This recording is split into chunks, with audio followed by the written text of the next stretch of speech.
Well, hello. Welcome back to Vintage Game Night. I'm the Angry DM, and I'm playing The Legend of Zelda: A Link to the Past, as you can probably see here. And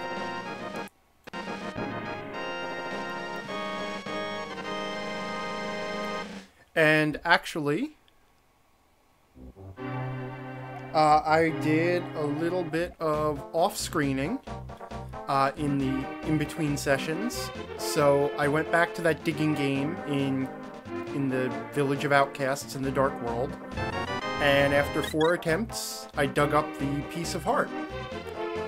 And so now, because I'm gonna get all the pieces of heart, obviously.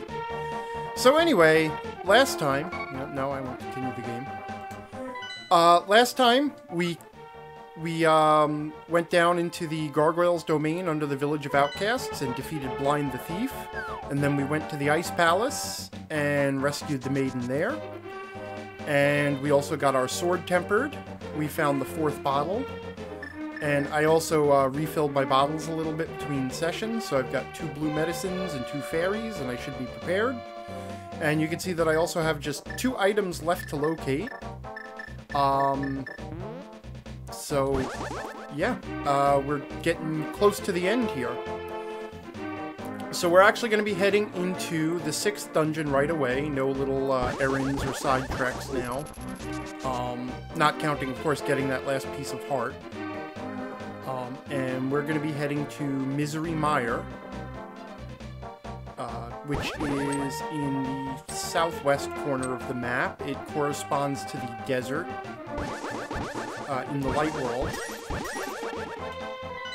And that is where the 6th maiden appears. Though, interestingly enough, even though the dungeons are numbered, the 5th, the 6th, and the 7th dungeons you can do out of order. And you can actually swap the 3rd and the 4th dungeon. So it was a little more open-ended than it implied.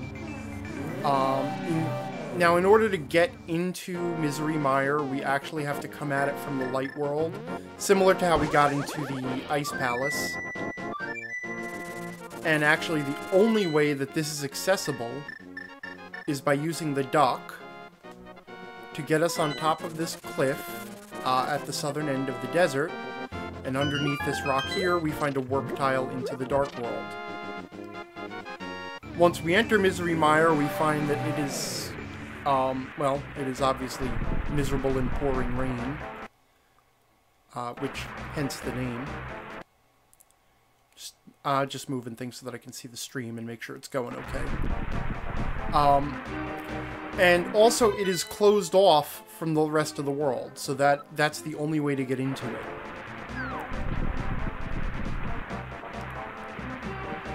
Now, interestingly, there is a little bit of a glitch. As I mentioned, one of the tricks they use to make such a big game without and fit the entire game on a cartridge was to basically make the Dark World an overlay, like a sprite swap of the Light World. Oh, these guys hang out in various places in the Dark World. They'll charge you money, and then they'll give you a little hint about what's going on in the world. But they'll also refill your hearts if you pay them, so it's sometimes worth doing that. But anyway, in order to fit the whole game on one cartridge, even though the cartridge was the largest cartridge that had been published at the time for the Super Nintendo, which was an 8-megabyte cartridge, they still had to save a lot of space, and so they did that sprite swapping trick. And one of the weird things is, and I don't know if I'm going to be able to see it, well, obviously I won't be able to see it, but there is an invisible enemy wandering around in the swamp. And I'm not sure what it is, but sometimes it'll just knock into you and do damage, and it is presumably something that was just not done right in that whole sprite overlay thing. But while we're here, we notice this little cul-de-sac here, and as we've learned by now, whenever we see an odd geographical feature, we change worlds, And sure enough, here in the light world, we end up on this cliff that we can't otherwise access. And you probably know what's coming here because it's really the only thing worth searching out.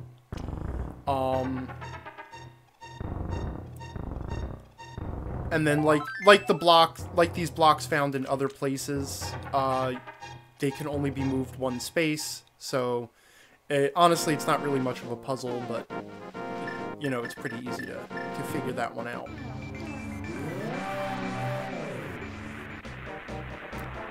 And now here we are back in the Dark World.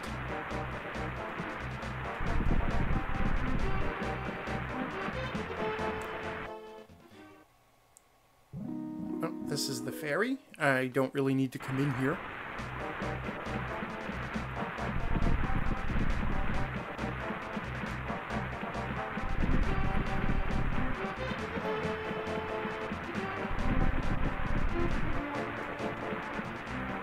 So this was another area that showed off the transparency effects that that were, you know, part of the Mode 7 graphics that the Super Nintendo boasted. It was actually called Mode 7. There were actually a bunch of different graphical tricks that the Super Nintendo could perform, and one of them was the rotation and transparency effects on backgrounds, and that was the 7th graphical trick. The first 6 of them had to do with various ways that it could manipulate the background to make like those parallax things and other stuff like that. So now here we find there should be an entrance to the dungeon here. And if we look carefully, we notice that that matches the Ether Medallion that we picked up on Death Mountain a long time ago. And if we summon Ether,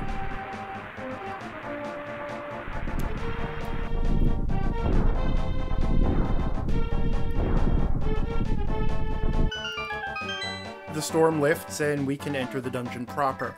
This is very similar to the Desert Palace, which shared the same location where we needed an item, the Book of Medora, to get in. And now here we are in the 6th dungeon, Misery Mire. And this dungeon you can't even get into until you've gotten the hook shot, so you have to at least go through the Swamp Palace, the 2nd dungeon. And honestly, while some of the enemies in this dungeon are a little bit of a pain, for the most part, after the Ice Palace, this dungeon is a bit of a breather. So you can see we have these guys, the Wizrobes, who appear and disappear.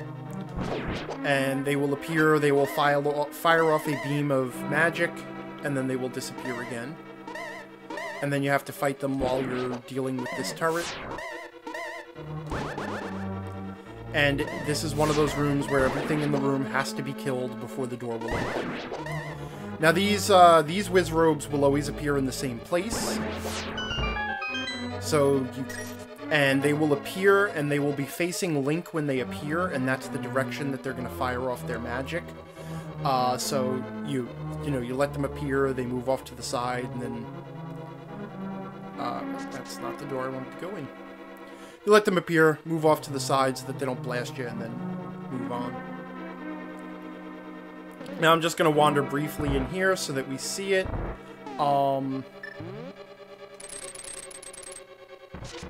You have to do that little trick there with the hook shot. If you try to move around that walkway, the bridge will start to collapse.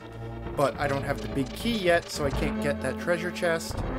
I also see that I can't get past those blue blocks yet.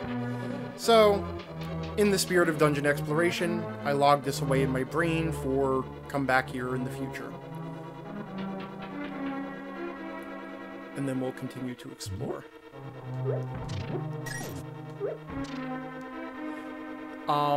You can see this is one of those dual-leveled areas with the catwalk above. Also, the magic shield that blocks those little fireballs becomes increasingly handy as there are more and more of those things that shoot the little red fireballs in the dungeons as you go on.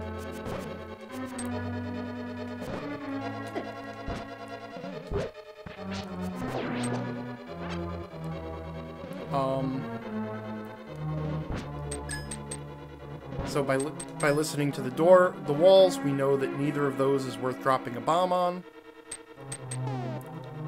And we'll drop magic powder. Whoops. Oh, when you cross the path of that thing, it goes in that direction. Here, we can easily use the magic cape to cross the spiked floor. Otherwise, the spikes won't hurt. But we find that there's not much we can do on this side either. And I'm not purposely being, hey, let's pretend we're exploring the dungeon here. I actually don't quite remember the layout of this one either. So it's kind of like doing it for the first time. Well, not quite, but... so this room is where the big key, the boss door is. So again, we'll just remember that for when we get the big key. Head back to the main room, and keep exploring.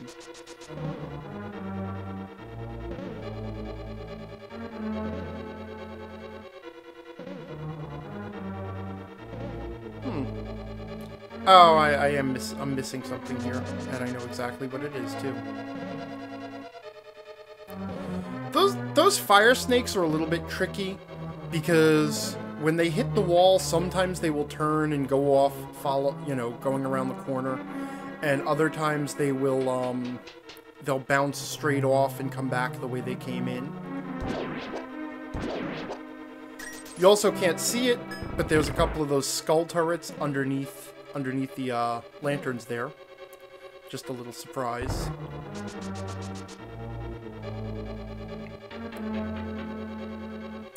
And then there is this bridge to nowhere, but it gives us our first key.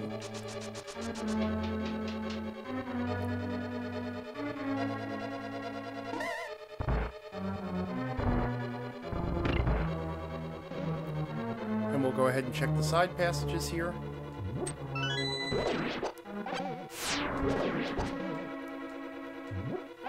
That little square turret down there will only shoot when I swing my sword. I think we ran into them in actually back in the Swamp Palace.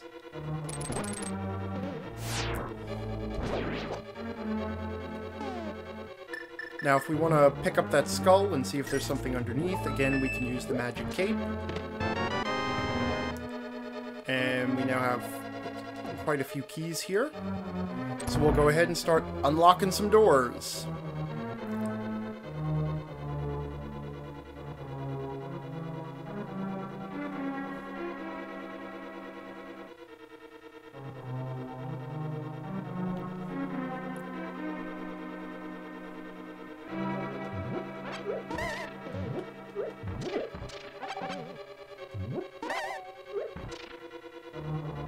It isn't strictly necessary to always be picking up every skull there, but if you like to keep your hearts full and your magic full, it's kind of helpful to go under them. The items that are underneath them don't respawn unless you reset the dungeon, either by leaving it or dying and continuing or what have you. So now that we hit that crystal switch, and we've dropped the blue blocks, there's a couple of things we can do. Returning to the main room. Well, actually, first we'll check out this locked door.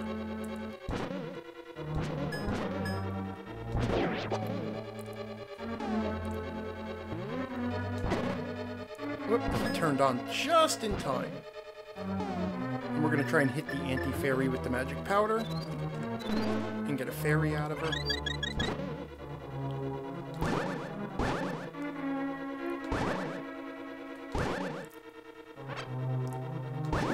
And honestly... And if you don't know the game really well, or if you haven't played it in a long time and don't remember every single room, it's worth it the first time you go through each room to kill all the enemies to see if it spawns a treasure chest or to see if it opens a door or what have you. You never quite know what killing all the enemies is going to do. And obviously you just keep dodging the tiles here because I think dodging... Normally dodging all the tiles is one of those things that opens the doors. But... Oh, I'm actually out of magic power, which is why we brought medicine. Between, the Ice Palace, this dungeon, and the next one, Turtle Rock, the dungeons really do start to burn through your magic. Which is why it's kind of important that you pick up that, you double your magic energy at that secret well underneath the blacksmith.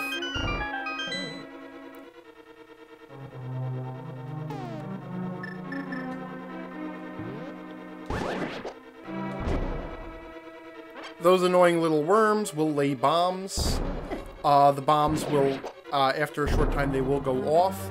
In addition, if you hit them with your sword, they will go off. So you kind of got to be careful swiping at the little slug guys. And this is actually an interesting puzzle that throws off a lot of players, too. Alright, we have lanterns that are unlit. I'm gonna...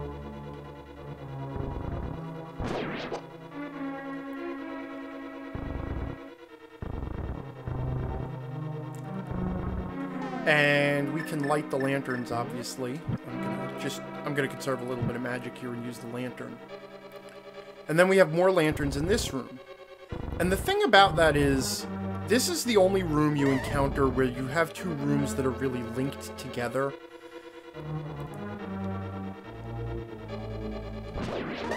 Hey, Tagrath, how are you? Oh, did it revert to Dark Souls?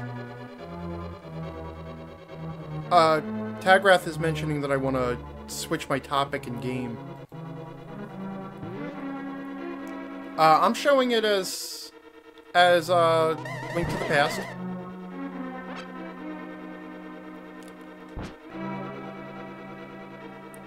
Unless you're saying you're bored of Link to the Past and want me to go to a different game.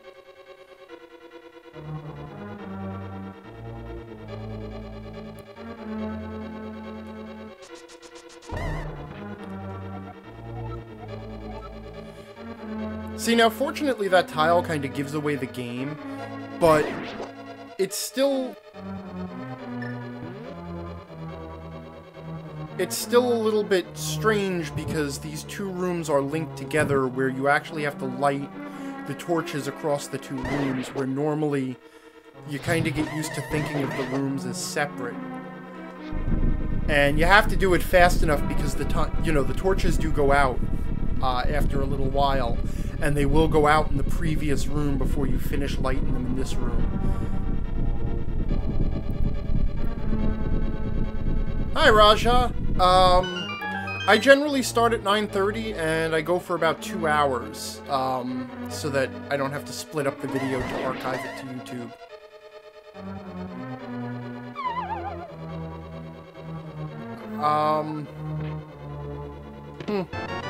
Tagrath is saying that the topic on the stream channel is still showing as Dark Souls. I'm seeing it as Link to the Past on mine. Maybe you need to refresh, or I'm not going to sweat it too much. Obviously, anybody who shows up, they're going to see what I'm doing.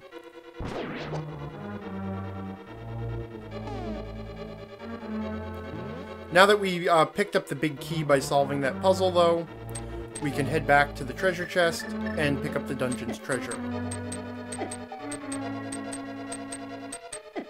I really just like walking into that spiky thing, huh?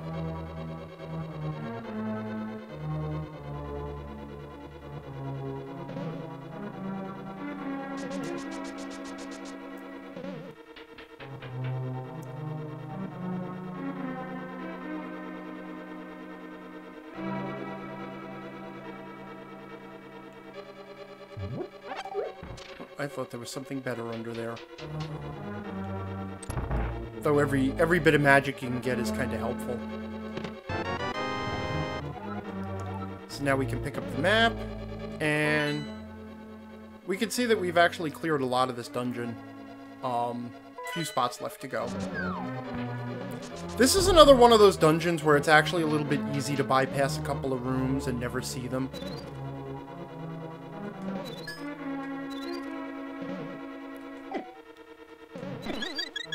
That actually wasn't really worth it, was it?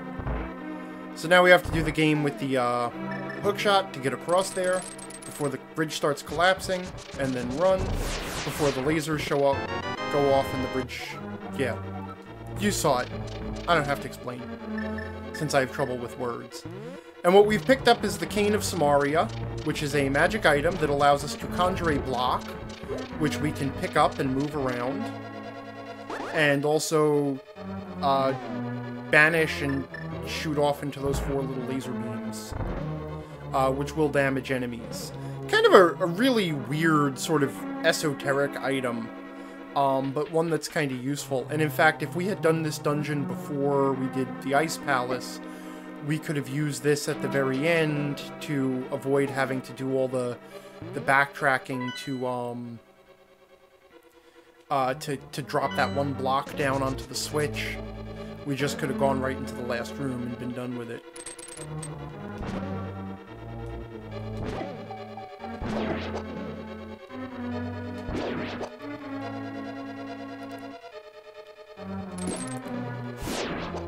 And just for completeness' sake, wander in here.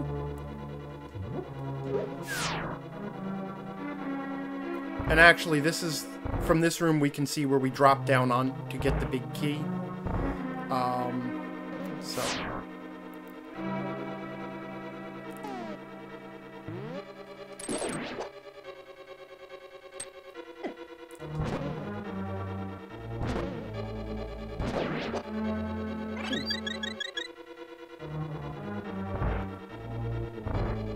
Alright, we're not going to wait through the tiles again.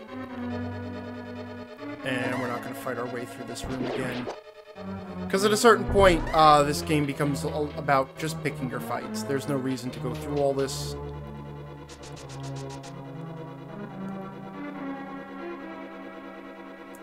And then we can drop it. The other thing that's weird is that that one pit, again, doesn't show the floor underneath. Usually, if you look closely at a pit, and it's a pit you can safely drop into,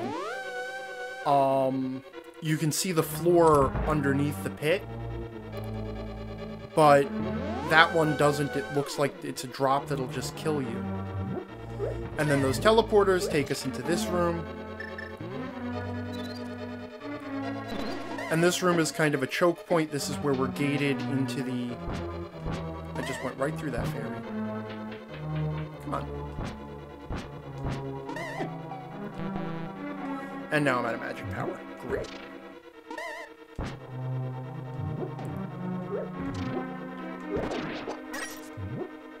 Nothing's gonna drop magic. Damn it. And I'm a bunny. I'm out of magic, and I'm a bunny. Oh, okay, yeah, I see, I knew there was a full decanter really nearby here. This is where this is sort of a choke point in the dungeon, because now from this point there's only really one path through the lower floor, and then all the way to the boss. And the second part of the dungeon is kind of set up to make us use the Cane of Samaria in a couple of different ways. So first we have this switch that will not stay pressed. And so that is the first major use of the Cane of Samaria, is, using it to keep a switch pressed. Not much going on in this room, but I think one of the skeletons drops a key. Nope, I was wrong. I could have sworn there was a key to an optional room in there, but that's okay.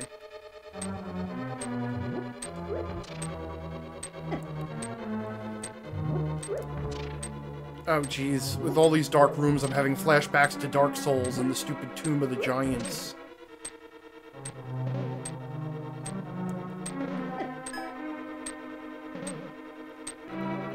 was actually any reason for me to go all the way around here. There wasn't.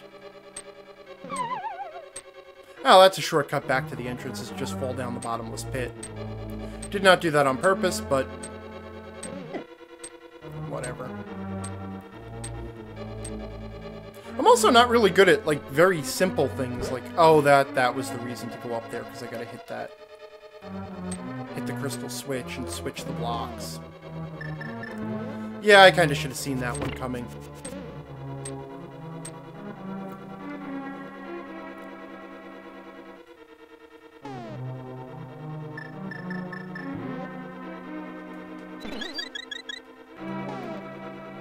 And this wall is one of the ones we can bomb. I don't know why that guy was stuck on the... Oh! This is one of the... There's a couple of rooms where... I'm trying to avoid the anti-fairy, but... Every so often, those little black shadowy rat things will just issue from some doors and go running across the room.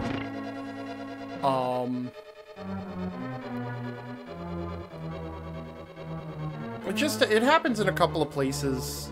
and it's actually easy to miss.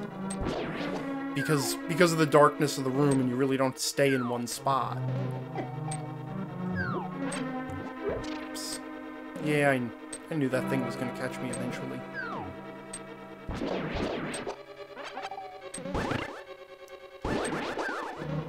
And I'm actually guessing that I have to switch that again. Yep. Otherwise I can't proceed. And here we are at the boss of the dungeon.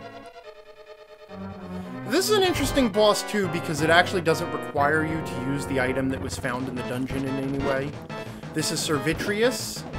The first phase is that he just sends his eyeballs out to kind of swamp you and occasionally shoot you with lightning. You can actually just stand in one spot, and slash your sword, and you'll just hack away. I'm standing awful close to the center. It's actually, the best spot to stand is off to this side, because the eyeballs just will not hit you at all. And then I'll walk into the middle and get hit by the lightning just to demonstrate what that looks like. And then the second phase of the attack is the big eyeball comes after you, and you honestly really don't even have to change up your strategy.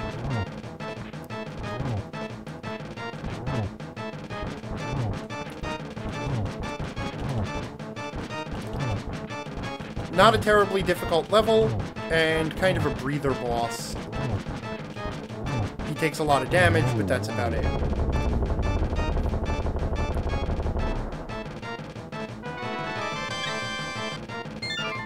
I wonder if the Maiden's going to tell us a story about how Ganondorf the Thief snuck into the Golden Realm to steal the Triforce and turned it into the Dark Realm by making an evil wish. And how we have to stop him, and only the power of the Seven Maidens can do that.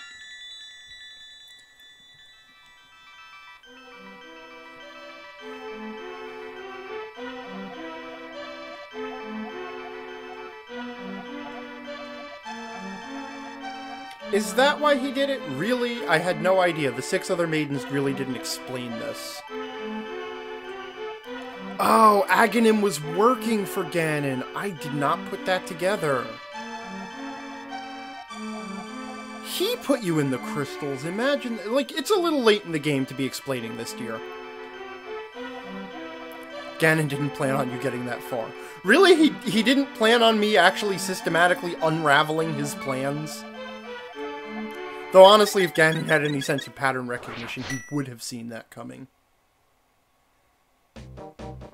And then we return to the light, then we are out of that dungeon. And we're going to go ahead right away and return to the light world. And I'm going to replace my one medicine. It's kind of important that I do so. And then, I think we have one last errand to run, and then we're gonna bolt right for the next dungeon. Things are moving toward a conclusion pretty quickly. This is another one of the dungeons where it's very important that you bring a method of restoring your magic.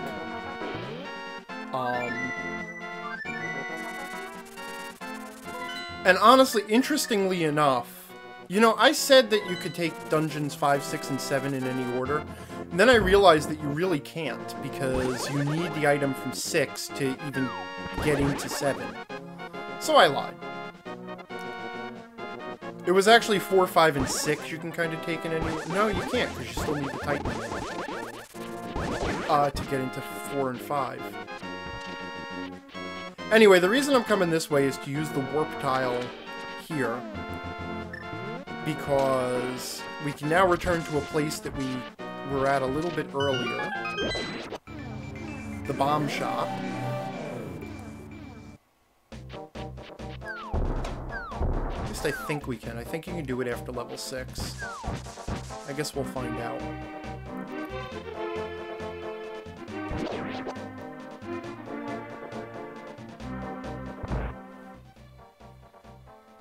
Yep. Okay, so now you notice he'll have this orange bomb for sale. Which he describes as the super bomb. And just in case this goes awry, I am gonna save state just because I only have enough rupees to buy it once. So for 100 gold, or 100 rupees, you get this super bomb, which will then follow you around similar to the treasure chest. It will not follow you off ledges. If you press the A button, the bomb will stop where it is and ignite. And then you'll have, I think, a 5-second countdown before it goes off. And you want to lead it... You actually want to lead it back to the Golden Pyramid. Because you may have no... Oh, wait, I gotta go around. There's no bridge on this side.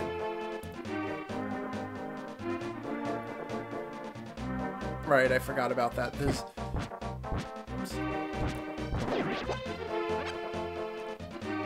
So you can't press the A button, which means you can't dash. And you can't jump off ledges, but that only becomes important in that one spot. But if you're also not sure where to use it, this becomes kind of a pain, because you've got to explore the world without the dash, while toting this bomb around. And not jumping off any ledges.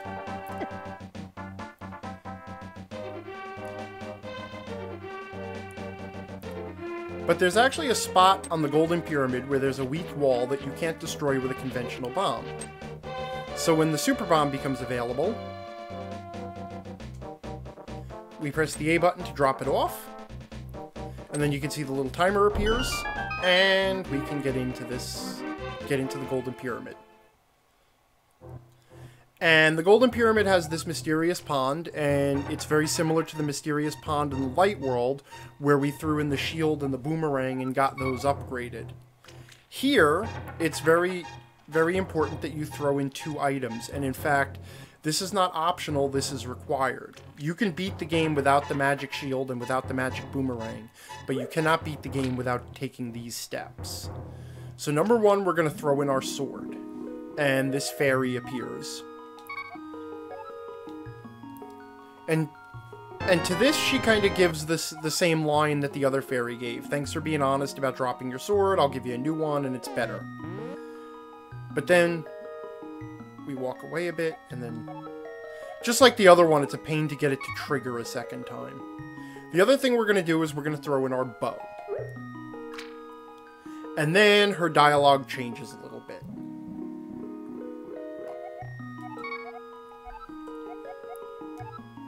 Okay, and she explains these are the silver arrows, which if you played the first Legend of Zelda, you know that these are the key to defeating Ganon. And she explains that she blames Ganon for her appearance, he transformed her. Probably the Dark World transformed her, and that's his fault. So now we have the 2 items that we need to beat the game, but also having the upgraded sword makes it just a little bit easier to get through the next dungeon. Now we can't actually get to the last dungeon from here in the Dark World, so we return to the Light World again, and we call on our friendly neighborhood magic duck. Get away from me, soldier. Alright, fine. Notice the sword now takes out the red soldiers in 1 shot, whereas it took 2 with the red sword and 3 with the master sword. And we're gonna head up to Death Mountain. which if we had checked the map in the Dark World, you would know is the location of the last dungeon, which is Turtle Rock.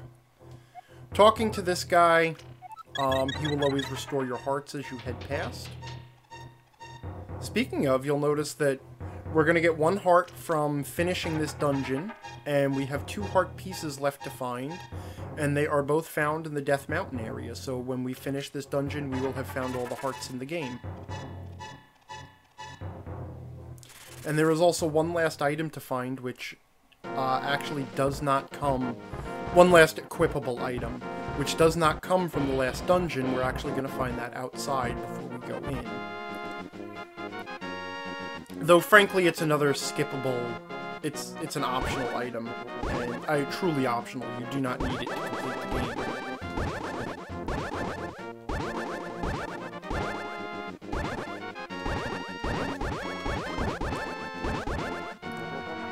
So once again, we use this portal and end up back in the Dark World. We could check our map and see that Turtle Rock level 7 is over there, but we actually can't get there from here in the Dark World. But what we can do is drop down to this cave. I hope it's this cave. Yeah. This cave is kind of a pain in the ass, so we knock down the whack-a-moles to get in. And then you can use your magic cape to make your way across the spike pit. Or the spike floor. And the problem is that block at the end, it slows you down to pick it up, and you see we're just about out of magic. And that's all just hearts, because they assume you're going to get hurt on the way in. So now to get back out, we can do the same thing, but we're not quite gonna... We don't quite have enough magic, so we're just gonna have to take the damage.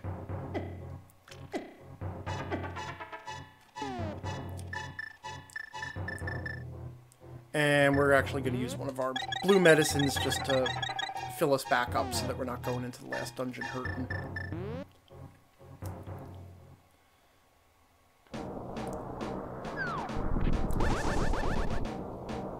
Oh, and so what we got for our trouble there is the other cane, the Cane of Birna. And what this does is it puts a little magical shield around you that makes you completely invincible. You can even cross spikes with it, so you could actually use it to get back around the spikes. As long as that's active, it drains your magic until your magic runs out. It's a neat item, but you kind of get it too late in the game to make it useful, and it doesn't do anything that the magic cape doesn't already do for you. So I tend not to actually use it at all.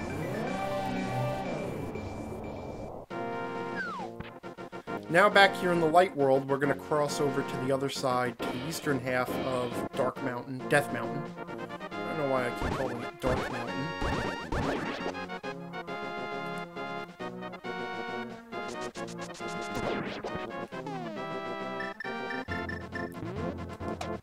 And from this side, we're going to be able to enter the final dungeon.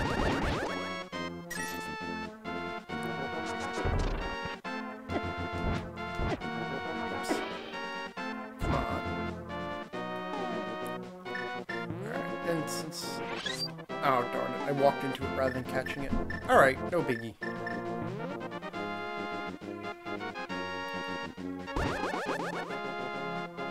I actually hate those guys. I have a little bit of trouble with the way they move erratically. And once they get right on top of you, they kind of get inside your sword swing. The hitbox for your sword is such that if something is too close to you, you will swing through it. Anyway, this puzzle requires you to knock down the pegs in a certain specific order. So you can hear there, I hit the wrong peg and I got the buzzer noise. And through process of elimination, to reset the pegs, you actually have to leave the screen and come back. A little bit of a pain in the ass.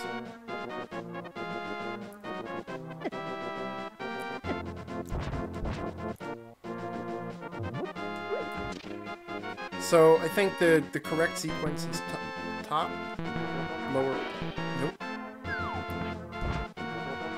Wow, I don't remember the correct sequence. And I have the volume turned down low. I couldn't hear whether that was a buzzer or a boing. Alright, we may have to do this systematically. Damn it. You know what? Let's cheat this a little bit just to save time.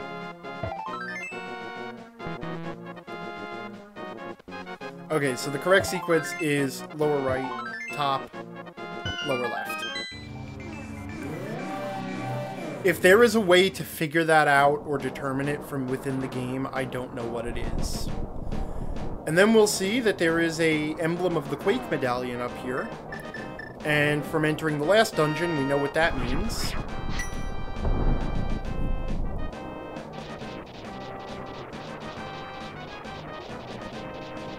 And now we can enter Turtle Rock,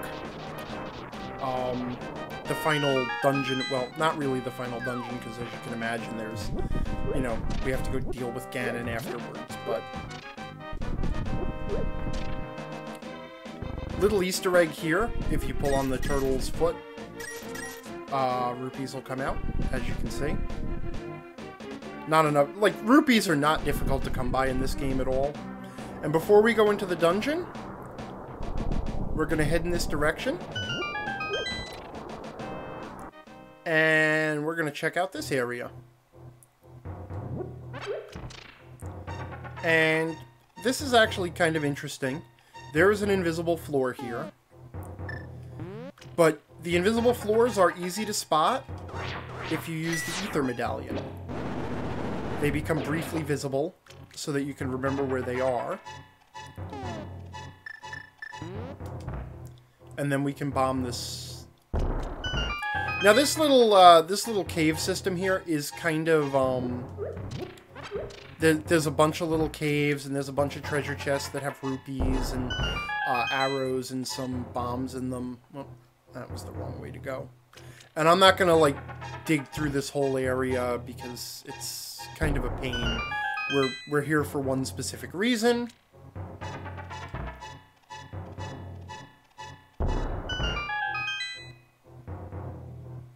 I guess two specific reasons, actually, because I will fill my empty bottle with one more fairy. Just in case something horrible happens to me.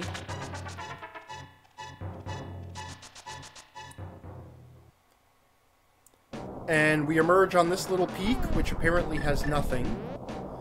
But if we return to the light world, we might have noticed as we walked past this piece of heart that we can now pick up. And we are one piece of heart away from having found all the optional pieces of heart in the game. And we will actually be finding that, oddly enough, sort of in the dungeon. It's the only piece of heart that can only be gotten from within the dungeon. Though it is technically outside the dungeon, as you will see. So here we are in Turtle Rock. And once again, Sahasrahla warns us, wow, you really need a way to restore your magic. And the reason is because of these weird question mark blocks, squares. This is a pit. If you walk into it, you will fall. But if you use the Cane of Samaria, instead of conjuring a block, it'll conjure a little elevator platform. Sort of an off-spec use of the cane. And this dungeon will make extensive use of the Cane of Samaria, which is why you actually have to do this dungeon after you do the other one. You can actually control the direction that the platform moves by facing in a different direction. So if we face up, it will go up, and as long as we continue to face up, it will go up. This room is a fun little challenge. As you travel around the room, you want to try and get all the torches lit. Whoops. I wasn't facing in the right direction to get that to go.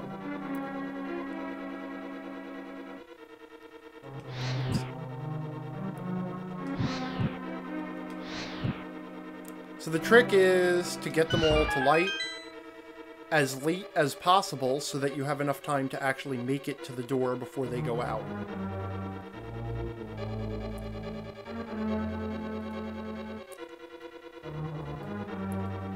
And if you wanted to use up the magic, you could use the Staff of Birna, or you could use the magic cape to get through this room a little bit easier. But honestly, it's not that hard. Because the rolling pins, they bounce off those blocks there. They kind of give you a little bit of a safe zone off to the side.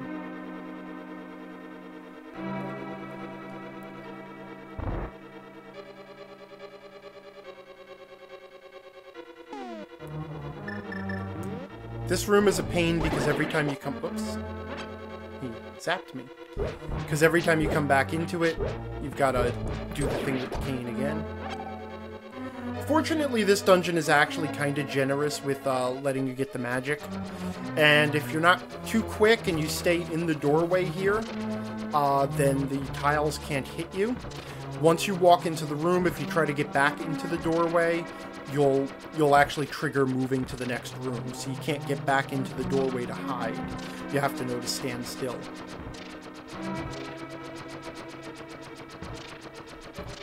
Honestly, kind of hate these tiles. On the one hand, like, if you don't know about the doorway trick...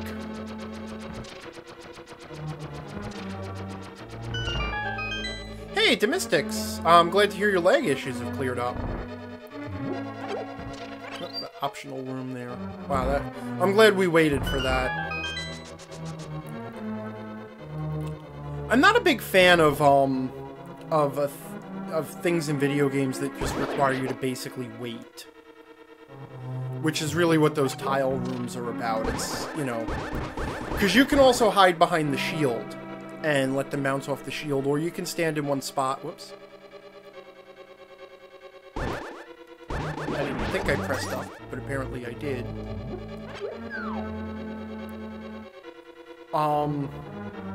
You know, what was it? The Airman's level in Mega Man 2 was a lot like that, too. Which, most of the level was just about waiting. Now, above... You'll notice the way I came in is gone. And there's a laser eyeball above it.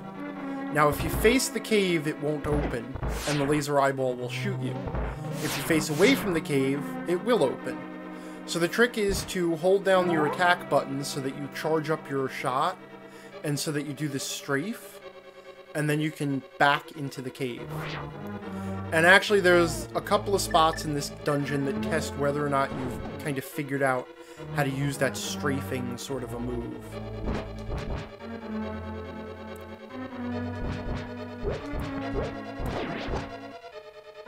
In general, one of the neat things about this game is that each dungeon, in addition to testing your ability to use an object, also tests your ability to you know, to have you figured out certain gameplay mechanics. So that by the end of the game, you know, you've kind of proven that you've learned to play the game. The whole game is sort of a test. And those are chain chomps.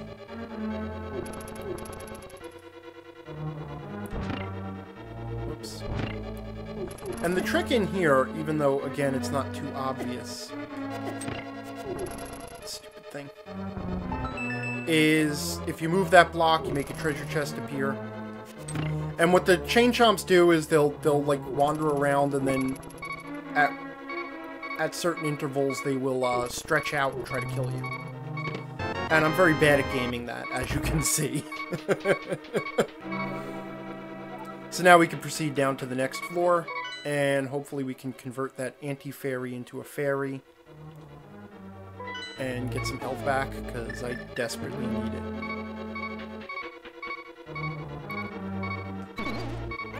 Good. Ooh, another one.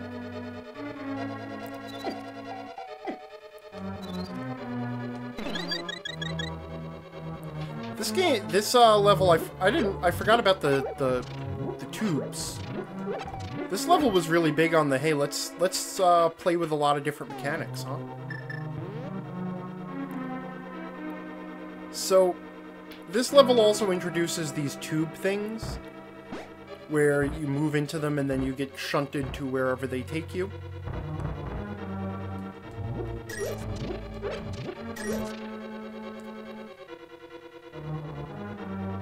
And we're going to use that tube first.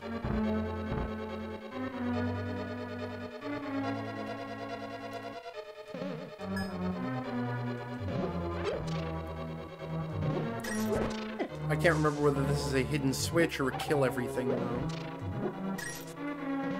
Alright, the stupid bunny thing is going to hit me. There's really no avoiding it. Honestly, I could have bounced it off, knocked it into the turret in the middle. Basically, if you can get it to run into any solid obstacle, it will disperse, but... Alright, you know what? I'm coming around the other way. Yeah, okay. It was kill everything. And we're going to start by heading this way. You can see the eye lasers in the back wall, getting ready to blast me. And then by the light streaming in, you can tell that this one brings us outside. And before we head back into the dungeon, we're going to go ahead and use the magic mirror to transport to this cave, which cannot be reached any other way. And in here we have these, the Goraya that mirror our movements. And if you line them up in those little spaces there, you can kind of keep them from moving vertically, and you can hit them with the arrows. Then these other two, you can just hack your way through. And the door opens, leading us to the last piece of heart in the game. And you can see the life bar will be completely full once we finish this dungeon and get the heart from beating the boss. So we have now found all of the hearts and all of the equipable items in the game. And there's actually 2 more items that we will also find. And I actually did this in the wrong order, didn't I? Because I don't have the big key yet. Darn it. Okay. I screwed up. Again. I was supposed to take the other tube first. Wasn't I? Yeah, I think so. Alright, no big deal.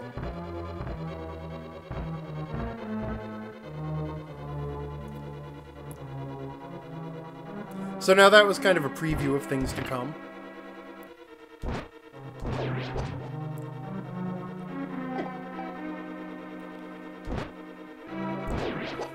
In order to get rid of the bunniness sooner, you can take a hit.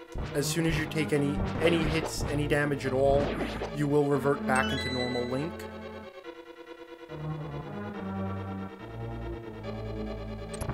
Oops. I didn't even notice the I-beam up there, but you know what? I'll just walk into the lasers. I'm sure that'll be fine.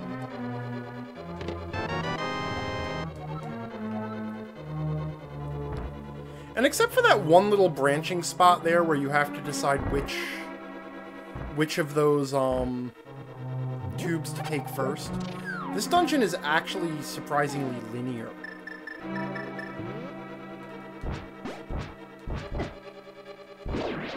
Interesting, I couldn't hit him while he was under the tube. And because I walked outside and came back into the dungeon, all the pots, or all the skulls have reset.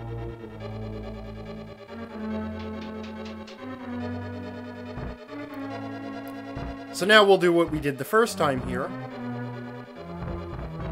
And we'll take the second pipe first. The second pipe second. We'll take this pipe. You know what I'm saying.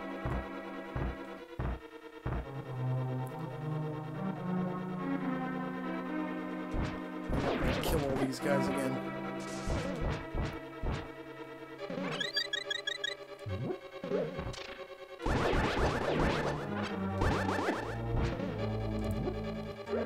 You know what?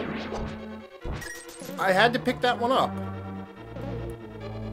I knew the bunny thing was in there. And I can't run it into the...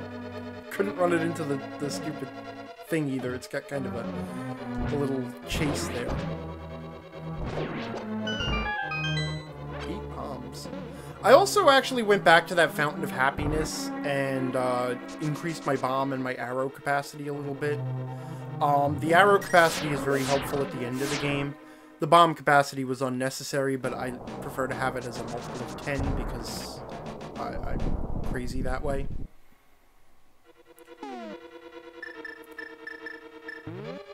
And now with the big key, we can actually get in here, and we get the mirror shield. And it says you can now reflect beams that the old shield couldn't, but don't let that fool you. It actually doesn't reflect anything. It actually just blocks more powerful stuff. Like certain eye lasers.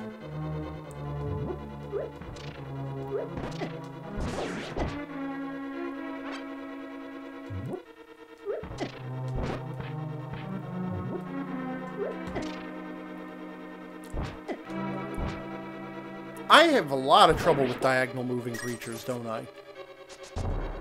Oh, I thought that was weak enough. Yeah, it is. These walls are actually weak enough that you can just ram them rather than wasting a bomb on them. Because even though I have plenty of bombs, there is always the fear of running out. The insipid gamer curse of this is too important to use.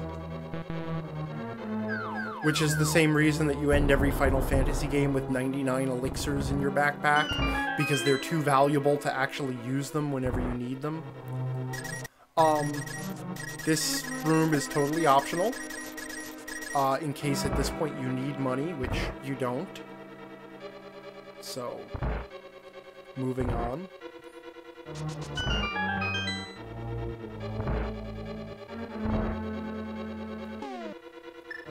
And at this point, we can figure out what we need to do in this room.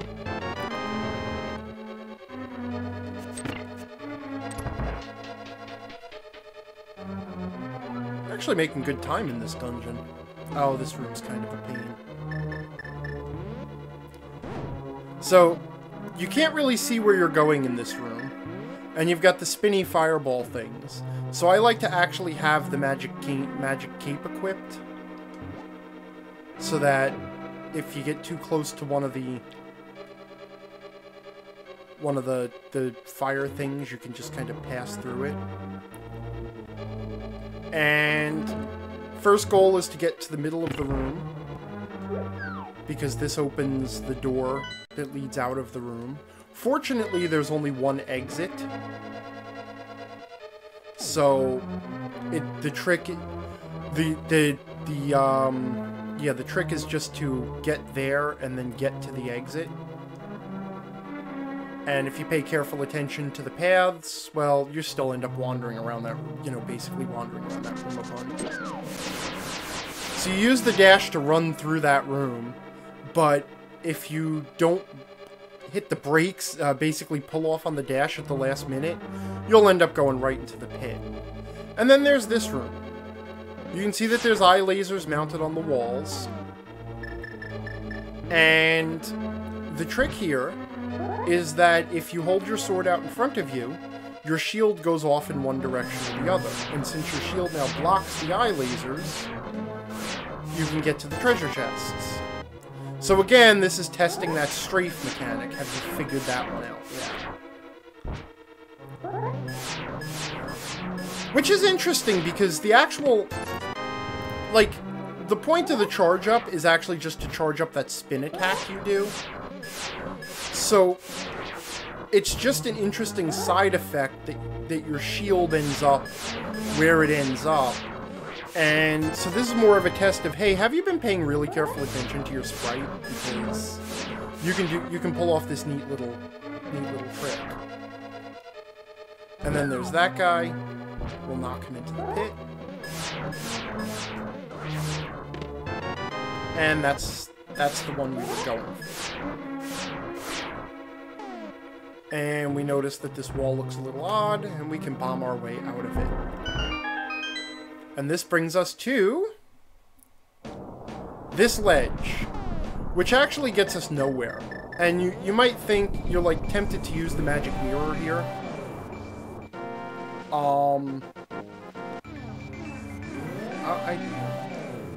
But I think, I'm not even sure what's in that cave, and I kind of got shunted back off. I can't remember what's in there. I don't know if it's any good or not. I guess we'll check it out, huh? I don't want to end up in a not being able to get... Oh, okay, fairies. It's a little refill area. That's helpful. I don't want to fall down those pits because I don't want to be able to not get back up to my warp gate and then have to go through that whole dungeon again, so we're just gonna assume that there's nothing else fancy in there. At this point, like I said, I have all the significant items in the game. Anything else you're going to find at this point is just going to be money or consumable items.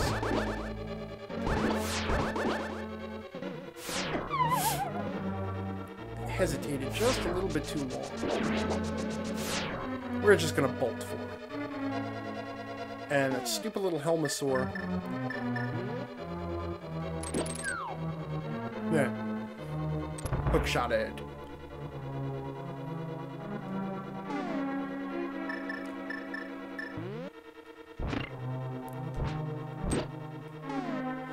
The Helmosaurs are a pain because if you hit them head on, you don't do any damage to them because you obviously just hit their little helmets.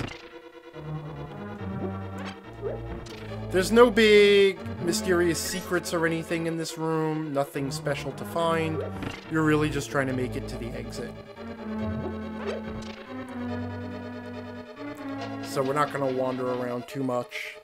It is a neat little maze room to go through. And then, I think this is it. I think this is the end of Turtle Rock at this point. Yep, and we have the little sign outside the boss. So we are facing the boss of Turtle Rock here. And I'm going to equip the ice rod. Obviously, I know what's coming. So this is Trinex, the final boss.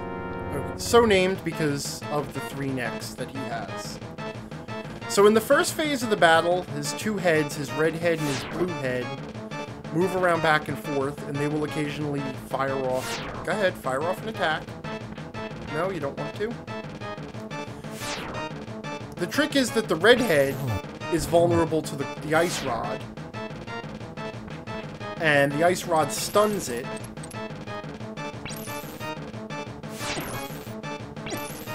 It's also really important that you don't miss too much, or else you run out of magic and can't win this fight.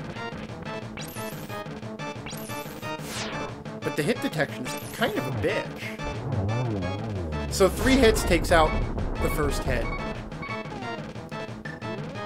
I have enough fairies that I'm not going to use the magic to refill. Use my medicine to refill. Because I don't want to use up my blue medicine until I absolutely need it.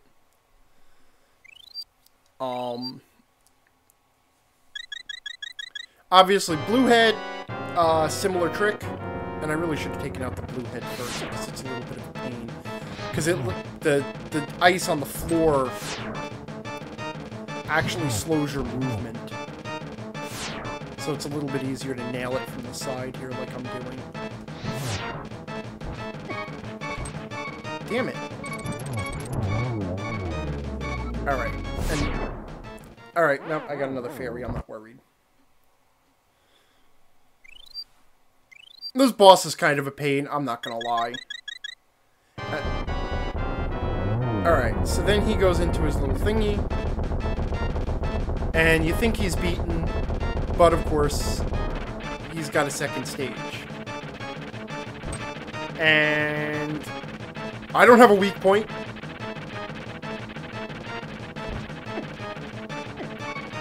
He hits pretty hard, but he's a little difficult to avoid. I don't know why I can't get onto the medicine.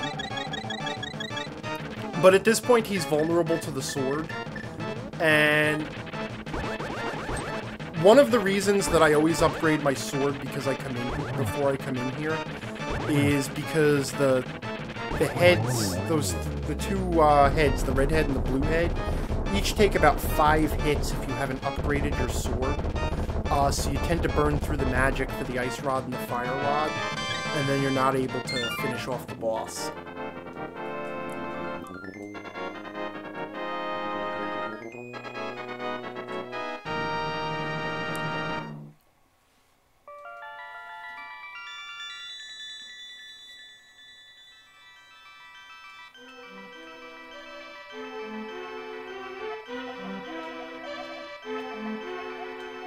Now, you know what? It's only about 10:30.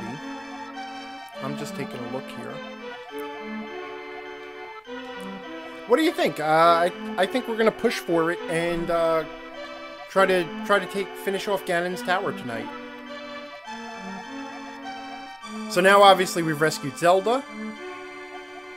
And having rescued all of the maidens, we can now go confront Ganon. No, please explain everything that you just said. Having it explained 7 times to me wasn't enough.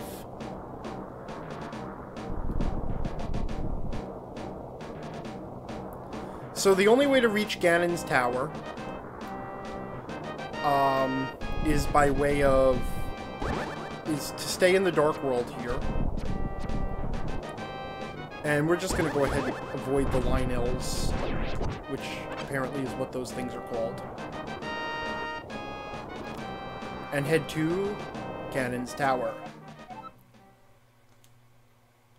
Oh, wait, I didn't let them out. I've just been carrying them around trapped in gemstones this whole time. Like, just shoved them in my pocket.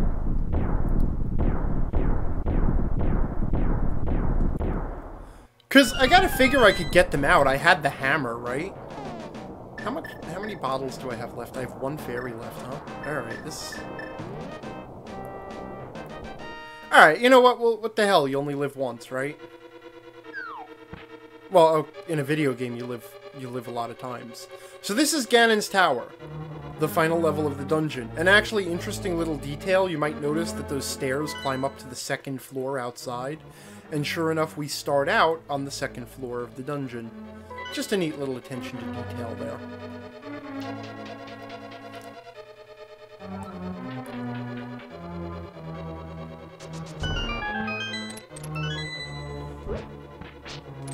And this dungeon sort of throws a little bit of everything at you. It's the bottom floor here is pretty extensively a maze. There's a lot of little puzzle rooms.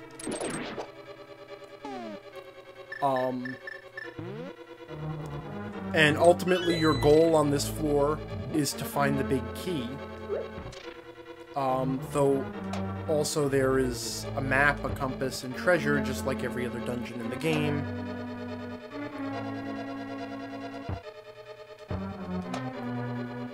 Oops.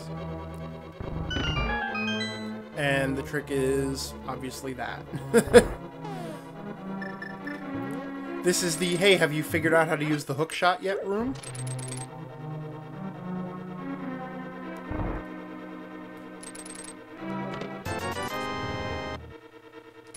And this room has those turrets that will, shoot me if I use my sword. So we're going to be very careful about where we're standing when we're using our sword. And you can tell that a lot of this dungeon, this dungeon goes to great lengths to kind of refill you. Make sure that you have a little bit of everything. The reason being that it does expect you to walk right from Turtle Rock into this dungeon and beat it, which is exactly what we're going to try and do.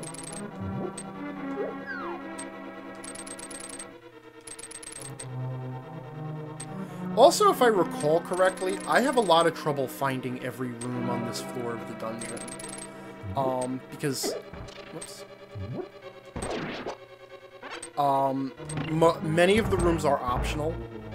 It is possible to get everything on this floor of the dungeon without actually exploring every...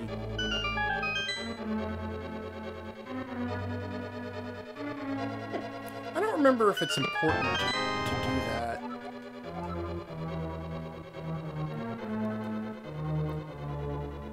But now I have the map, and you can see that there's a lot of rooms down here. But again, not tremendously important that I get to every one of them.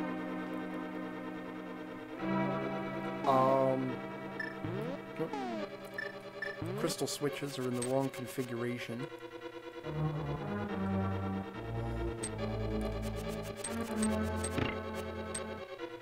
This room actually is a bit of a pain because it's got... There's two ways you can handle it. The way it wants you to handle it is to do that little trick there, which obviously is a bit of a pain in the ass, because you have to make it far enough over to the side that you're on, you know, that you get past the blocks. Alternatively, you can drop a bomb, but you have to drop the bomb in such a way that you don't hit both crystal keys with the explosion, or both crystal switches. If you hit both crystal switches, they will switch and then switch again.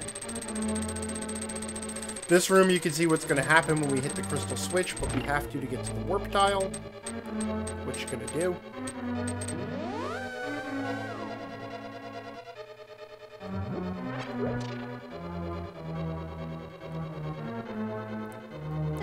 And this room requires you to just sort of deduce that you can move one of those blocks to make a treasure chest appear. Otherwise, you can't get across that pit.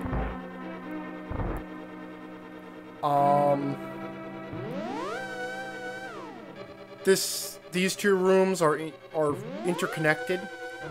You can kind of see the layouts of the warp tiles match up in the two different rooms, which you can use to your advantage to navigate the rooms. And ultimately, I think we want to try and get to that lower left warp tile, right? I think.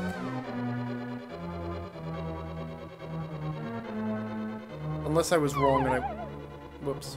Unless I was wrong and I wanted to get to the top one, in which case I just screwed that all up.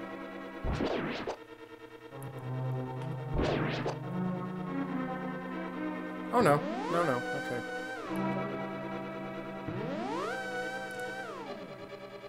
And voila.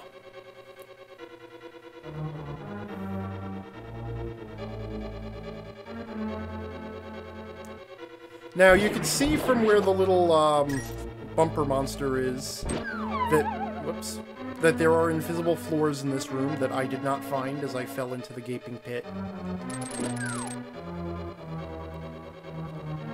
And there's a couple of ways to navigate this room. First of all, we can use the ether medallion to light up the floor if we forget where it is. Second of all, if you use the fire rod, while the torch is lit, the floor will remain illuminated.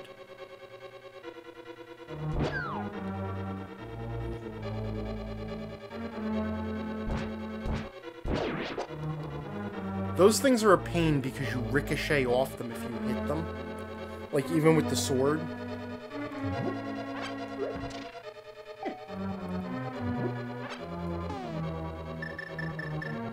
And magic powder again.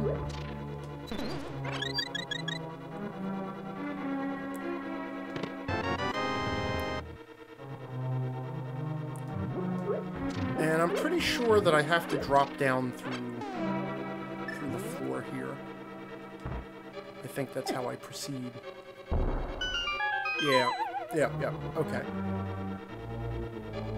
Whoop! Remember these guys? From the first dungeon, where I was tested with the bow and arrow. However, now, with the silver arrows, they're pretty much a one-hit kill. Done and done. So we'll head to the north first.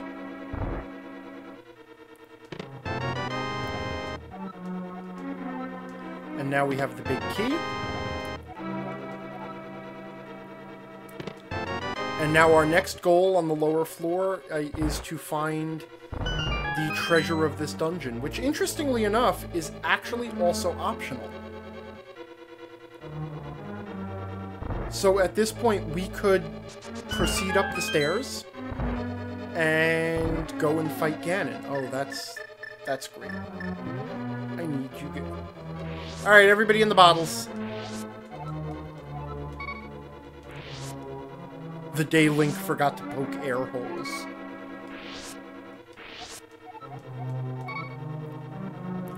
Good. Now I have full bottles of fairies.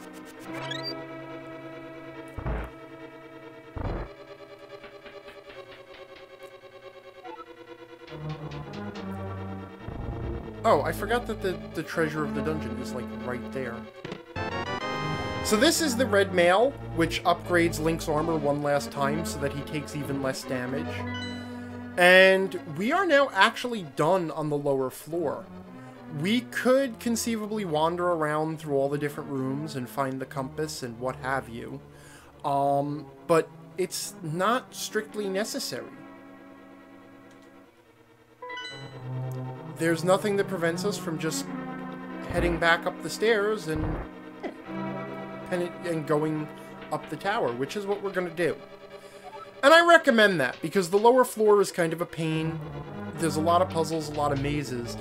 But, and honestly, I think it's actually a little weird that so much of it is optional, is easily passable. Yeah, I'm just gonna keep getting hit by this thing, huh? I didn't even really need the hearts until it started to hit me.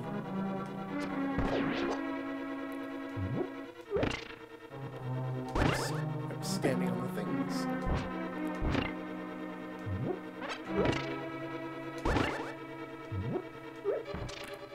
I can't remember what triggers this door. Ah, it's the block. Okay. Oops. Crap. I'm stuck on the... Okay, good. The hitbox on the pyramid is enough. Those things require just a little bit too much precision. And we're actually going to use this statue to make our fight against the red Goriah just a little bit easier. I think that's a Goriah. I don't know. Like I said, I'm not one of these people that studies the lore of Zelda or anything, and... Whoop. Alright, well... Any glitch you can get, right? And now my mirror shield actually blocks their fireballs, so I can just kind of stand there and shoot them with arrows to open the door. And I'm pretty sure the mirror shield also blocks the laser turrets, if I'm facing them. No, it does not. I was wrong. So today's fun fact is...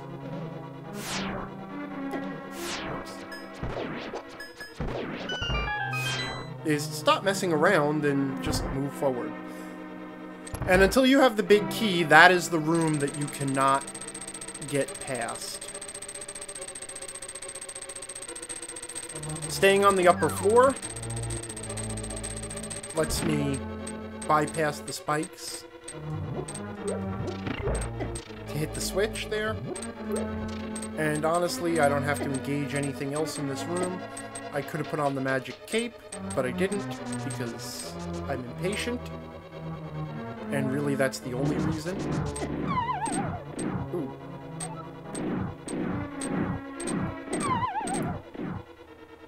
Alright, so in this room, we put on the...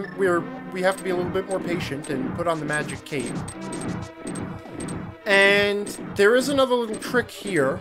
If you'll remember the way we cheated the graveyard so that we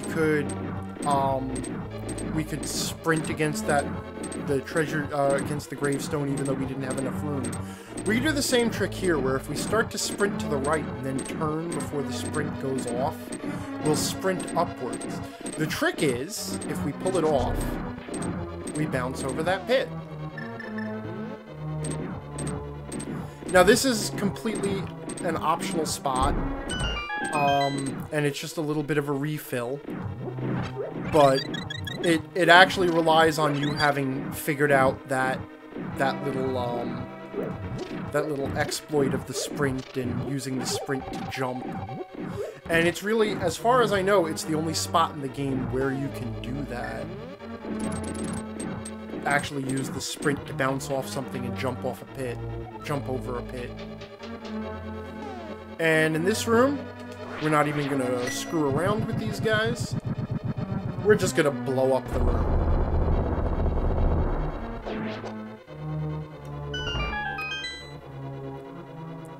Since we refilled the magic anyway, we might as well do that.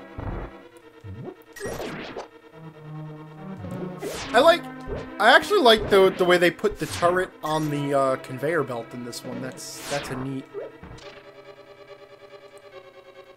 There's definitely like a really solid difficulty progression in this game where it takes a lot of the elements that you've gotten used to and starts really screwing around with them in a lot of different ways.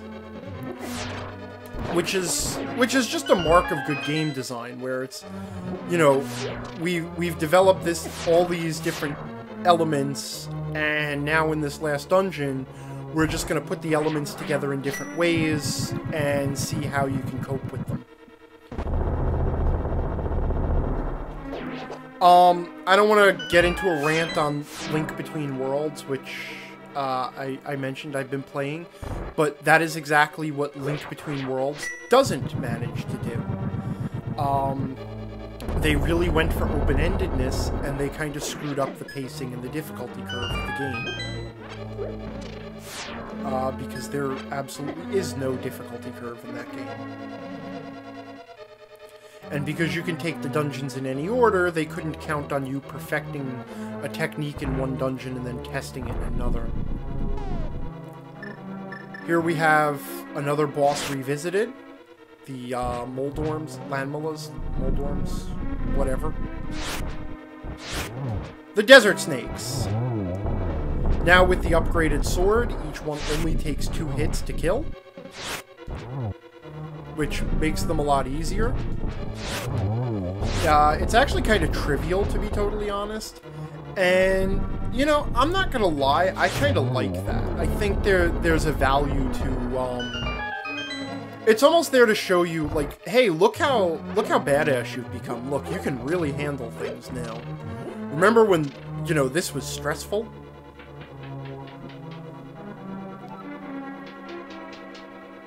So, this room, we have invisible floors. Have you figured out that the Ether Medallion lets you see them yet? As a side effect, it also takes out the enemies in there. And this room can be easily managed by sprinting, as long as you don't sprint off the edge.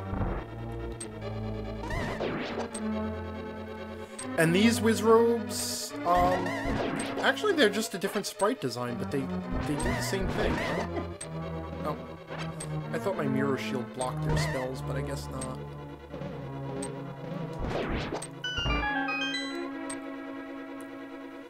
And again, this dungeon really very effectively uses the conveyor belt floors. Oh, also I forgot, that bridge collapses. We're just gonna move on. In this room, we want to light all the torches again. And you can kind of see what we sort of have to pull off here. And I really shouldn't have used up any magic at all there, because I need the magic for the fire rod. So the trick is to get all the skulls out of the way, and then just circle the middle here. And then just move quickly enough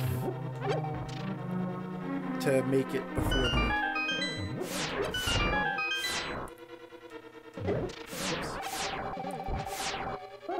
Holding the shield off to the side again to protect ourselves as we climb the stairs. And this room features... the floor will start to collapse, so we have a very limited time to light all the torches and move on.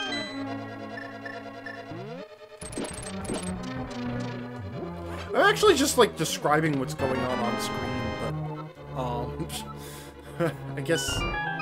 It's kind of hard to have any insight about this because, like, all the puzzles are, like, every room is its own little puzzle.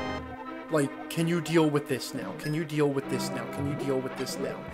Which is a really great way of building a final level. As I've said, I really do think Legend of Zelda: A Link to the Past is a very well-designed game. And this dungeon is really there to test everything you've learned. Have you figured out all the tricks? Have you figured out everything we're about?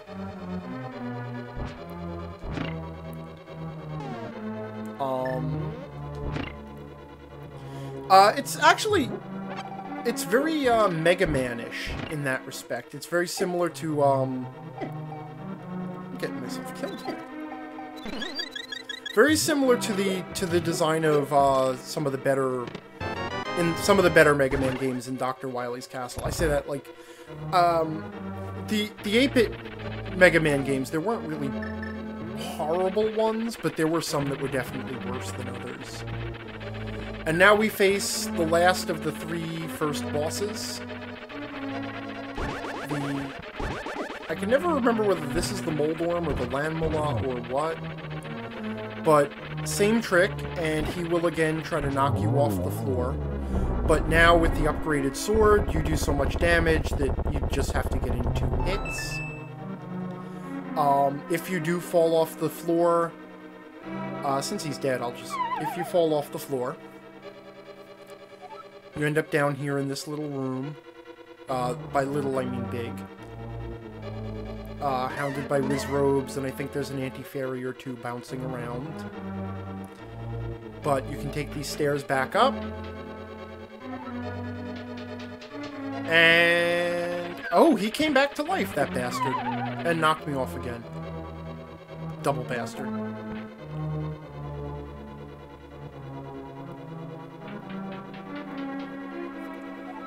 What a pain in the ass. Alright.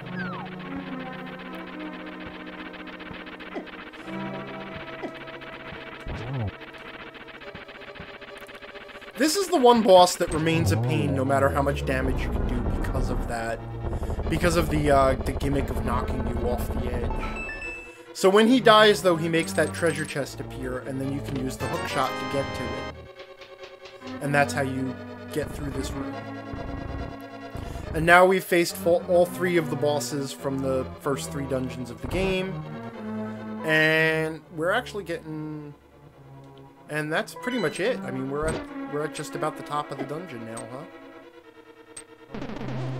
Oh, I'm caught up.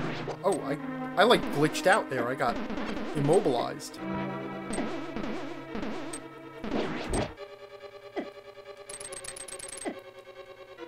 I'm just kind of taking the hits. Alright, and so it now all comes to this. The bat with the horrible eyes. And we find, not Ganon. Since we were reviewing the bosses from the Light World, of course he'd have to put in one last appearance. He has one new trick, and that is... there's 3 of him now. You can tell which one is real and which one is not because of the transparency. But the method of beating him is the same. Oh. I forgot he still shoots out those...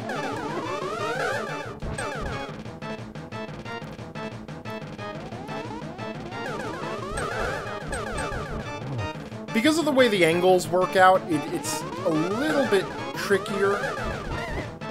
Damn it. I hate when he shoots the splitting beam.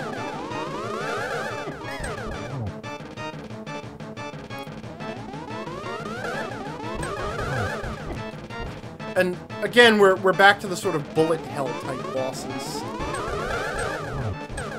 Except in the, he doesn't throw the lightning like he did. Not quite there.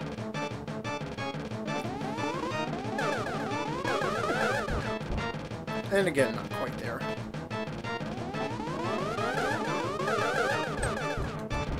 This one actually requires you to do a little bit more aiming of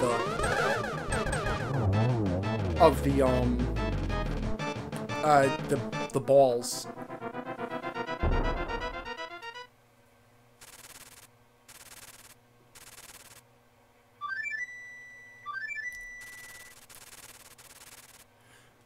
Excuse me, the duck only appeared in the light world. How did the duck get into the dark world? And if it came into the dark world, why didn't it transform into something else? I found a plot hole. Sorry, I had to do it. And now we are ready to face the end. And I'm gonna save state here, but we're just gonna jump right into it. I've got some fairies on me, so if I have to, I'll go get some medicine, but I think we can actually handle it. So, let's bring this to a close. And there he is, Ganon, formerly Ganondorf Dragmire, now Ganon, King of the Dark World, wielder of the Triforce of Power, etc., etc. Twice! I like, you know, the first time was bad, but that second time really pissed me off.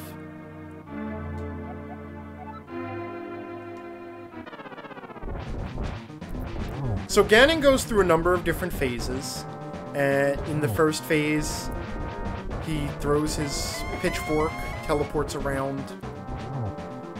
You get in a shot, dodge his pitchfork.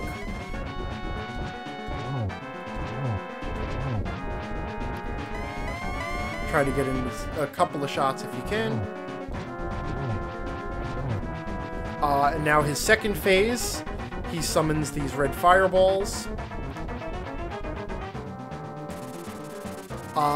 His magic bats actually do a hell of a lot of damage if they hit you. Like that, see?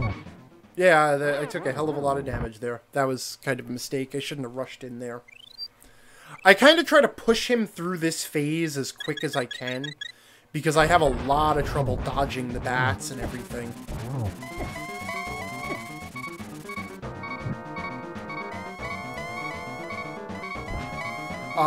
And now he's got another game.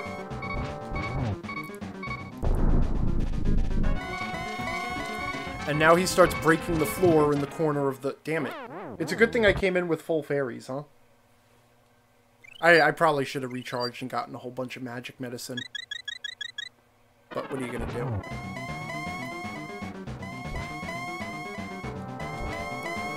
So in this phase, you hit him, he breaks the floor, and then he starts teleporting around. If you let him stand still for too long, he will summon that the spiraling fire bat, which again does a lot of damage. And now you're in the final phase of the fight, the real phase, where he uses his technique of darkness, which is that he puts out the lights. And the trick is, you have to turn on both of the lights, stab him with the sword to paralyze him, and then shoot him with the arrows. I have 2 fairies left. Okay. And then the lights will go out again. And you don't want to be too close to the edge, because if he hits you, he will knock you into the pits on the edge, and that will actually take you outside, and you have and reset the whole fight with Ganon. I got lucky and got 2 hits in that time.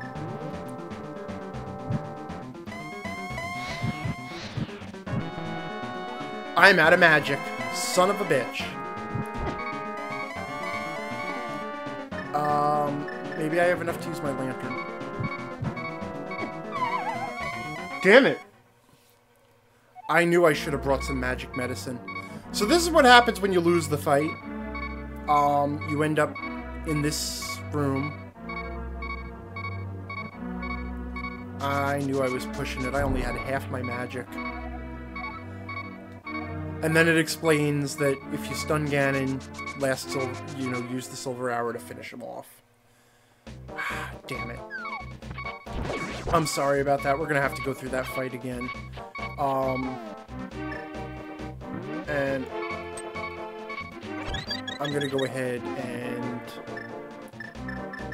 briefly get back to the light world, fill my bottles, whoops, teleported myself into a wall, and Link was dead forever, the end. Gibbed himself? Whatever the term is for... Wow, I can't clear that little section of wall there, huh? There we go. Sometimes a little bit finicky on the teleporter.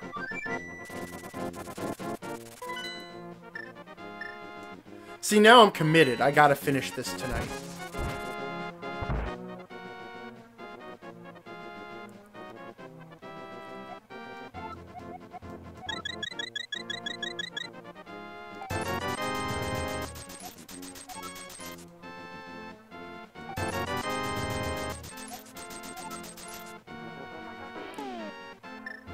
One more open bottle, and I can afford some green just in case I run out of magic.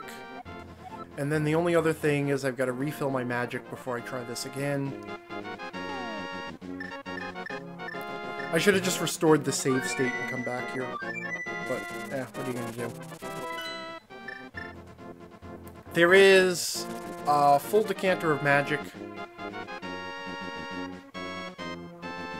I believe it's here, right just north of the village. So if you have to, if you have to refill your magic completely, this is the spot to go. I think in this tree. Yep. There we go. Alright, so now we can make our way back to the castle. And return to the Dark World. And face Ganon one last time. This time for realsies. It was really stupid of me to go in without refilling my resources.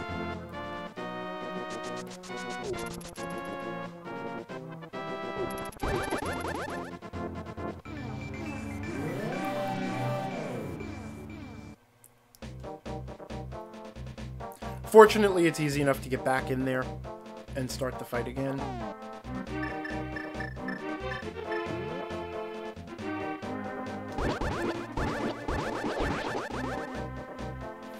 Actually, I think I'm going to keep the, one of the blue medicines equipped in case I take too many hits. Alright. Now let's do this.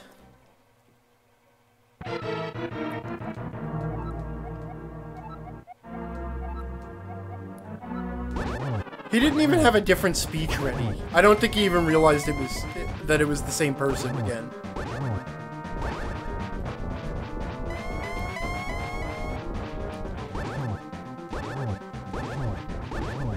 Alright, and we're going to be careful not to take massive amounts of damage from his bat fireballs this time, as I walk right into them.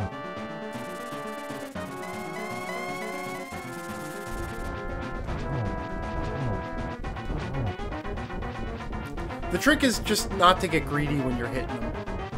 You know, get in the hits.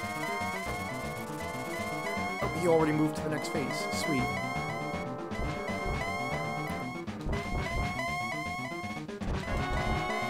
And in this phase, it's important to stay right on him and hit him basically as soon as he solidifies so that he doesn't launch his spiraling fire bat. As soon as you hit him, he'll break the floor. And then... In fact, I'm even going to throw on the fire rod right now. Because the next phase is it. Ah, I let him get off the fire bat. And just in case things go really badly here, I am going to save state one more time. I hate using save states, but I hate doing the same thing over and over again for the stream more. And I just realized my mouse cursor is sitting front and center there. Sorry about that. Stun him.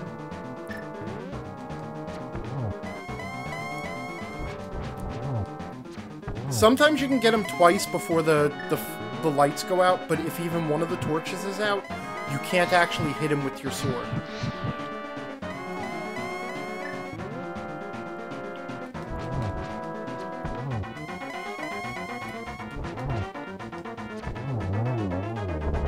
And that is that.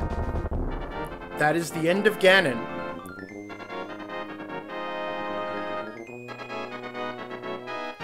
It's a nice boss fight. It does a couple of different things. It moves through just enough phases that to make you adapt.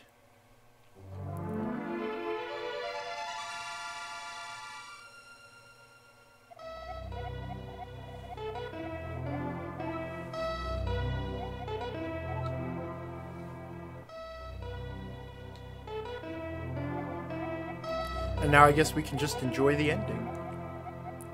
Yes, I know, every NPC in the game has already explained this to me. And quite frankly, it seems like a really stupid design.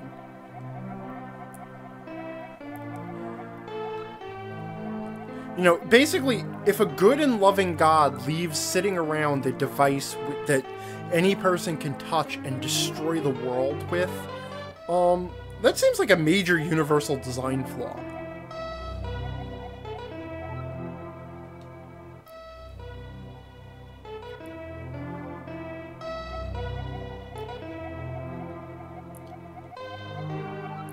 So, but it didn't actually grant his wish. His wish was to conquer the world, and it basically imprisoned him in the Dark World. Actually, that's not true. I know that the Seven Sages sealed him in the Dark World as he was... Yeah, see? Okay, there we go. But again, though, he was, like, working toward making his wish come true, so it's not really the Triforce granting the wish so much as just, like... convincing him to work at granting his wish himself. It's basically just kind of a self-help relic.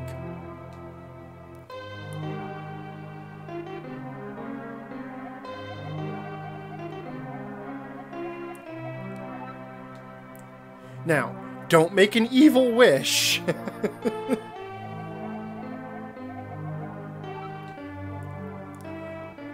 This is actually a very never-ending story-esque ending. Because now we go through how basically Link wishes to restore all of Hyrule to the way it was.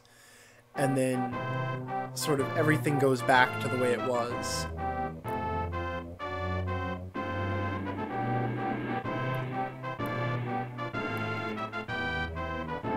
Hey, wait, wasn't there a movie with that title? In Japanese, referred to as the Loyal Priest in the Church, but again, Nintendo of America, very paranoid about religious imagery. Sazer's Homecoming. Also the duck.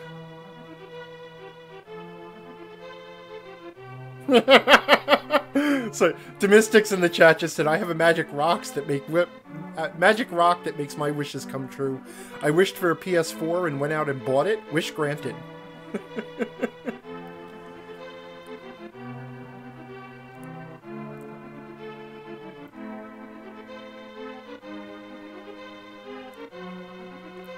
The whole ending is basically, oh, remember this part? It's kind of like looking at the photo album at the end of Earthbound.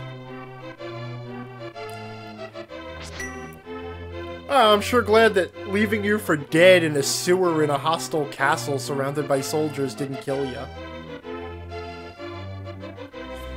And the Zoras open up a business.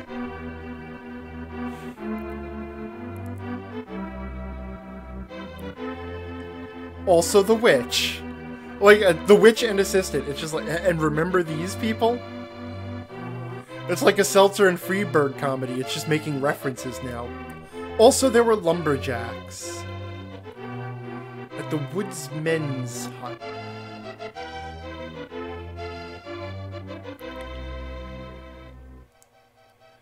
Don't we have to change the name from the Haunted Grove to the Not Haunted at All Grove now, since the kid's no longer a ghost?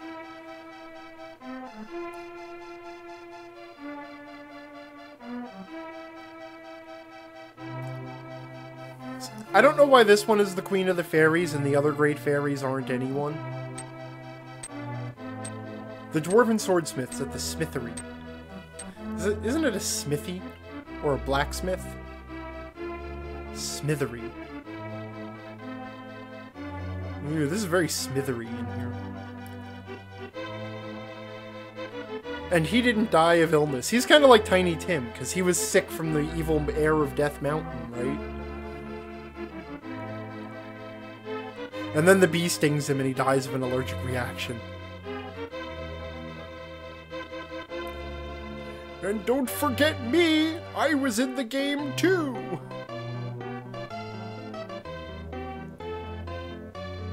Now, how did he get in there without using the hammer?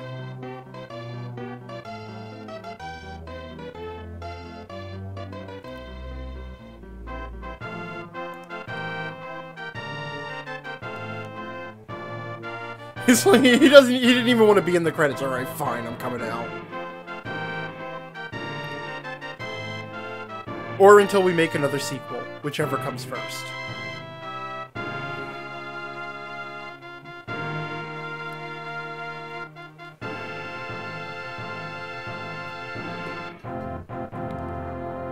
So, this has been Legend of Zelda: A Link to the Past. Like I said, one of my favorite, actually hands down my favorite game in the Legend of Zelda series. It was originally conceived as a prequel to Legend of Zelda on the NES, and was sort of supposed to explain the story of how the Triforce had ended up in the hands of the Kingdom of Hyrule, sort of fill in that gap. And also explain where Ganon had come from. Following this, Nintendo released The Legend of Zelda: Link's Awakening, which was sort of a side story that was released on the Game Boy. Had very similar gameplay elements, though it did add a few new things, and it was kind of a neat game in its own right. I like it a lot, even though it's not one of the more popular Zelda games. And then the next game in the chronology, as it were, to be released was the Ocarina of Time. And in the Ocarina of Time, we actually see Link going around, we see Ganondorf the thief actually getting into the Golden World, getting the Triforce, and creating the Evil Realm. So it acted as a prequel to this game. And you actually see the Seven Sages help seal Ganondorf away, which sets the stage for the descendants of the Seven Sages in this game. What's interesting, though, is in the prologue to this game, it talked about the Sealing War, and it implied that there was a major sort of major conflict between Ganon and Hyrule that ended with him being locked away by the sages. And Ocarina of Time really didn't match that storyline precisely. I mean, it matched in a lot of respects. So if you read Hyrule Historia, they actually talk about the Sealing War, and they go into this whole thing about the split timeline, and the Sealing War was in one timeline, and it actually was what this game said it was, and in a different timeline, yada yada yada. It became a big mess. Because quite frankly, if you accept that there's a few little minor inconsistencies between the games, Ocarina of Time, Link to the Past, Legend of Zelda, and Legend of Zelda: Link's Adventure actually make a nice, simple story. And there was no reason, in my opinion, to make such a huge mess of it. Since I'm pontificating on the game while the credits roll, I think one of the biggest mistakes that Nintendo makes is overburdening their franchises with too much story. And I think like the Metroid series kind of went in this direction too. Other M and Fusion were very narrative focused, and Other M was a disaster, and Fusion, actually I liked Fusion, but Fusion was one of the less popular games, and it did seem different from the franchise, mainly because of its focus on the narrative. And by the way, it's going through how many times I died in each dungeon. So I died 7 times.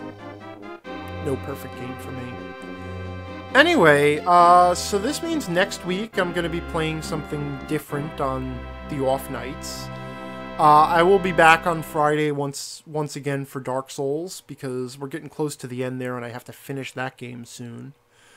But in the meanwhile, I'm thinking about what I might play next, and I'm actually thinking of jumping into the Metroid franchise and maybe doing... I was thinking of doing Super Metroid and then doing Metroid Fusion, because both of those can be done in 1 or 2 sessions, and just kind of doing a compare and contrast. And Super Metroid is actually interesting to talk about from a design perspective, especially as a DM. There's a lot to take from it for game design.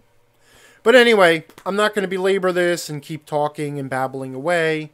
This has been Legend of Zelda: Link to the Past, my favorite Zelda game. I want to thank everybody who's hung out for it. Everybody who was here tonight: Tagrath, Raja, Demystics. I don't know if Raja made it back. He was here for a while. Anybody else who's been lurking, all the folks who have been here previously. So join me Friday for Dark Souls, and next Tuesday for something else.